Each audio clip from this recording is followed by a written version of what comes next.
one of the issues that we've had here on the farm is not recently, but we use a lot of old fixer-upper stuff. Obviously, it's in the name. And so I've been using an old, I think it's a Honda generator from, it's got to be at least 20, maybe 25 years old. And the pull cord finally snapped. And I have plans to fix that pull cord, and those are not always the most fun repairs to do on equipment, but I'll put the video together of me walking through that process and getting that generator back running again, because it's always good to have backups, redundancies. And that's why I bought this. This was on sale at Sam's Club, and it's a solar generator.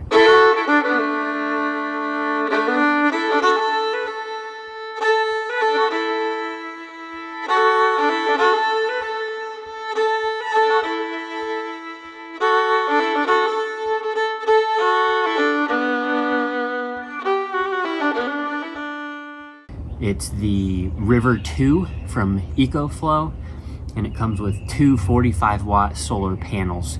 Obviously, you can get other solar panels to charge this as well. Those are just the two that it comes with. So let's go ahead and do an unboxing. This is the first, I guess it's kind of the first official unboxing that we've done.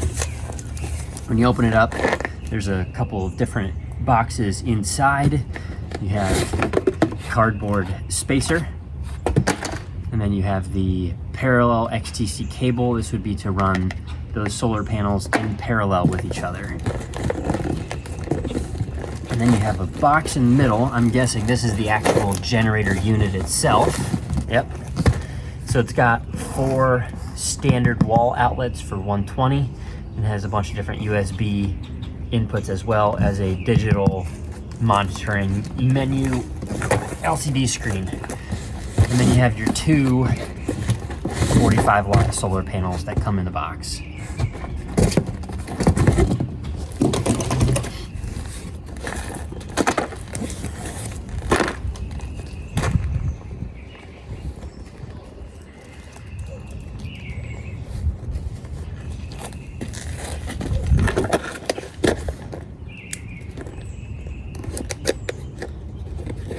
I'm only going to open one of these solar panels.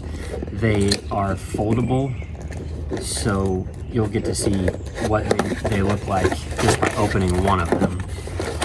Inside it comes with a box. I'm guessing this has all the cables inside it, as well as a quick start menu, quick start guide, and when we pull the solar panels out, they're packaged nicely, and these feel really heavy duty. Folds open to include 4 individual solar modules. I'm impressed with how heavy duty this is. It also looks to me like you can run, this is your little interface here, has rubber gaskets to hide everything, has the plug for your solar generator, but it also has a USB-C port, which means you can probably just take this solar panel on its own and charge, let's say, a cell phone or something from a USB style cable.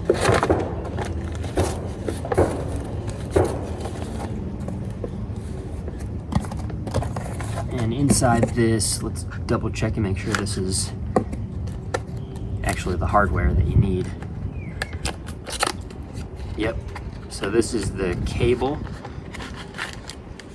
and carabiners. This would be what plugs into the solar generator, and this would be what plugs into the solar panel itself.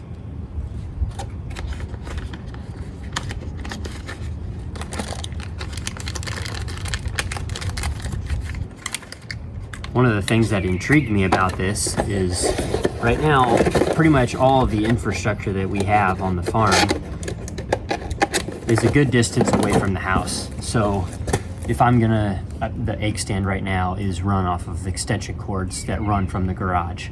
If I wanna grind up chicken feed or pig feed, I obviously do that next to the barrels where we store the feed long term, and I run extension cords from the house out there to do that as well. This guy, let's go ahead and get him opened up, will be light enough that I can carry it and use it to power those items. while I'm grinding feed, or like in this instance, we've got heat lamps running to keep the piglets warm. I could take this out there technically, and as long as it was probably covered, I could run those heat lamps off of this solar generator. This is basically just as like batteries inside of this, and then the interface is what ECOFLOW builds for you. You got a cigarette lighter, run normal car things, so for DC power. Then you also have your outlets and your USB ports.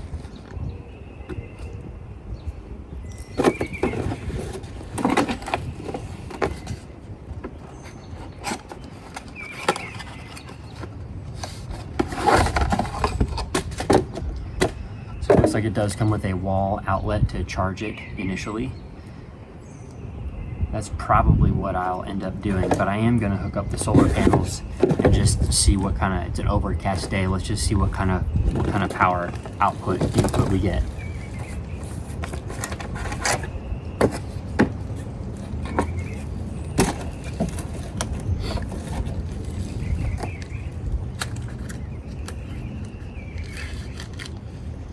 Like I mentioned, this is so that you can run 2 solar panels in tandem.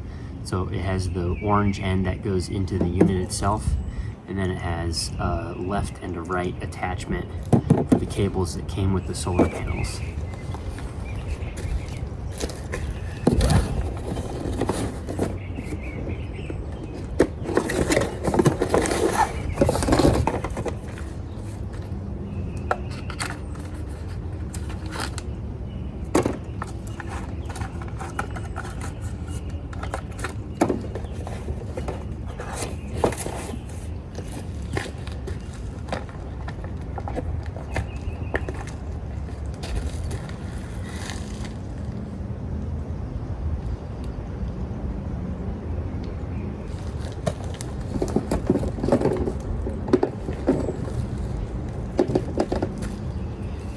Oh, that's cool too.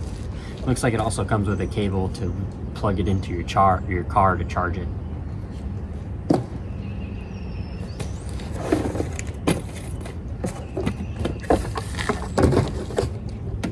Let's see if this other box opened up.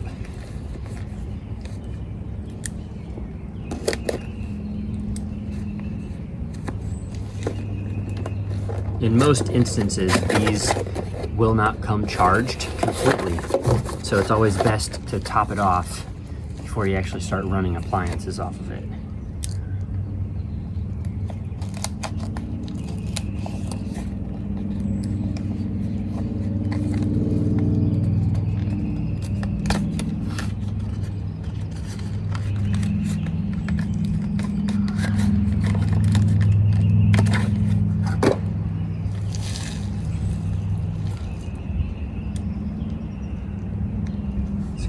That plugged in the back, and then we'll run one to it.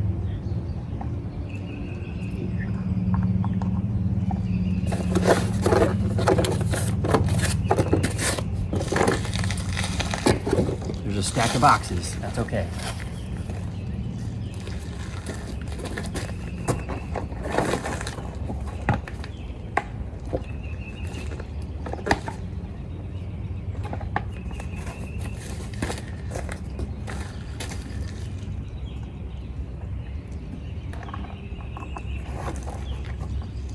There we go. You can see right now 99 hours on that screen, and it shows that it's 28% charging.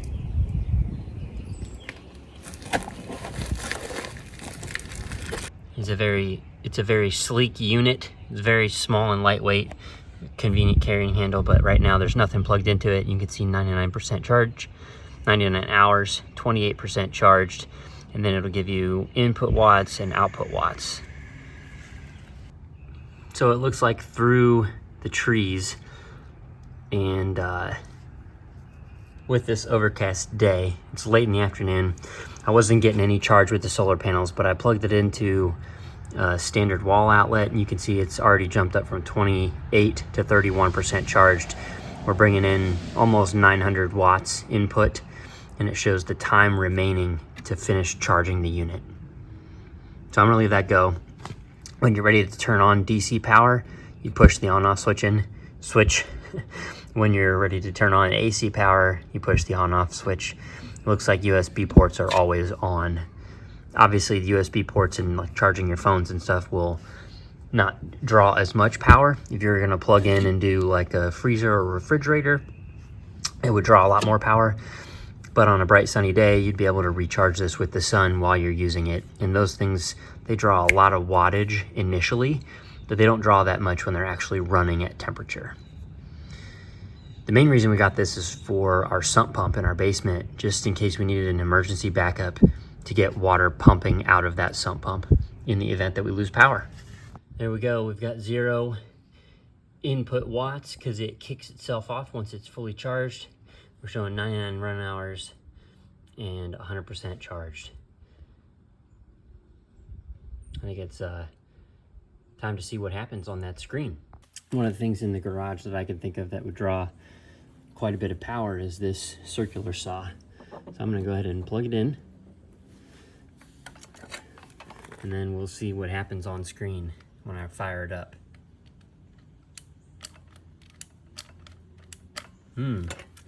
See that? It didn't work because I gotta turn it on. There, now it's on. You can see the light lit up. Fan's running because it's gonna get ready to cool itself down as I run this.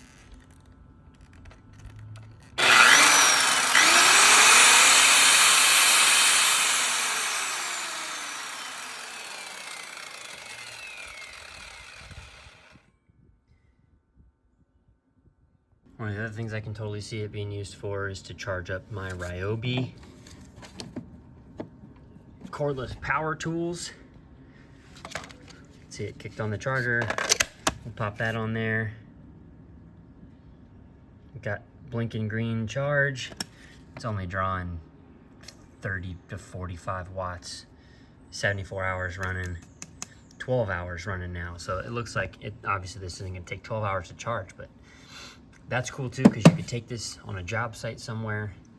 You could let it sit, recharge itself with solar power while you're charging all the batteries you need for your implements. And then obviously you can use it for any number of other things. I'm gonna plug in my USB-C charger for this phone that I'm recording with. And we'll plug it into the phone. It tells you it's running USB-C. It's drawing very minimal watts output. 5 watt output, 4 watt output. I can charge my phone for 58 total hours. Obviously that's gonna get me a ton of recharge on a simple cell phone. So for small batteries and things, these are, I would say, almost a must-have if you're gonna be running a lot of things like this.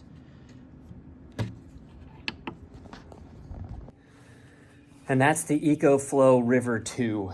It's a little handy little unit, solar rechargeable. You can also plug it into a car to recharge it from your DC outlet there.